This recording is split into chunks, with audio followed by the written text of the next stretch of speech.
உடனுக்குடன் நேரலை. வைகாசி மாத பௌர்ணமியை முன்னிட்டு திருவண்ணாமலை அருணாச்சலேஸ்வரர் கோயிலில் பக்தர்கள் குவிந்துள்ளனர். கட்டுக்கிடக்காத பக்தர்கள் கூட்டம் அங்கு கூடியுள்ளதாக அண்மை தகவல் வெளியாகியுள்ளது. உடனுக்குடன் நேரலையில் பார்த்துக் கொண்டிருக்கிறோம். கூடுதல் தகவல்களை தருகிறார் செய்தியாளர் விஜயகுமார். விஜயகுமார், திருவண்ணாமலை கோவிலில் பக்தர்களின் கூட்டம் அதிகரித்துள்ளதா தகவல் வெளியாகியிருக்கிறது. பாதுகாப்பு நடவடிக்கைகளில் எத்தனை காவலர்கள் ஈடுபட்டிருக்கிறார்கள்? தகவல்களை விரிவா பகிர்ந்துக்கங்க.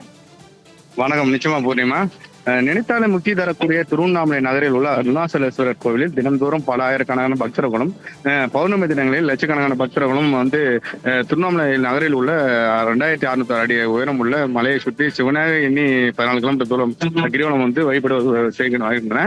இந்நிலையில் பார்த்தோம்னா வைகாசி மாத பௌர்ணமியானது நேற்று 7-9 மணிக்கு தொடங்கி இன்று இரவு 7:44 மணிக்கு வரை கிரிவலம் வர உகந்த நேரமாக கோயில் நிர்வாகம் சார்பில் அறிவிக்கப்பட்டுள்ளது. நேற்று மாலை முதலே 14 கிலோமீட்டர் கிரிவலம் கொண்ட கிரிவல பாதையில் லட்சக்கணக்கான பக்தர்கள் விடிய கிரிவலம் அருணாச்சலேஸ்வரர் வழிபட்டனர்.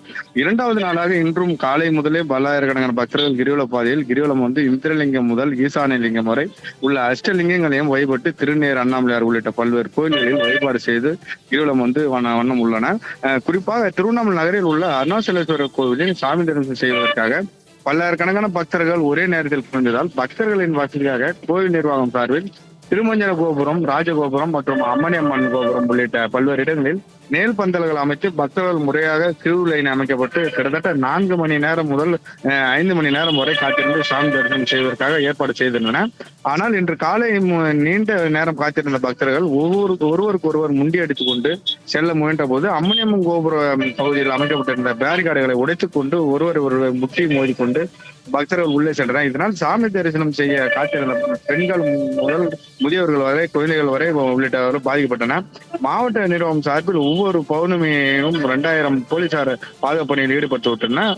இந்த காலை நேரத்தில் அம்மணியம்மன் கோபுரம் அருகே போதுமான காவல்துறை இல்லாததால் பக்தர்கள் ஒருவர் முட்டி அடித்துக் கொண்டு கோயிலின் உள்ளே நுழைந்த சம்பவம் பெரும் பரபரப்பை ஏற்படுத்தியது.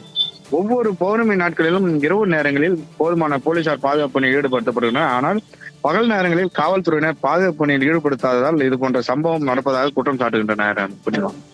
தகவல்களை பகிர்ந்து கொண்டமைக்கு நன்றி விஜயகுமார்.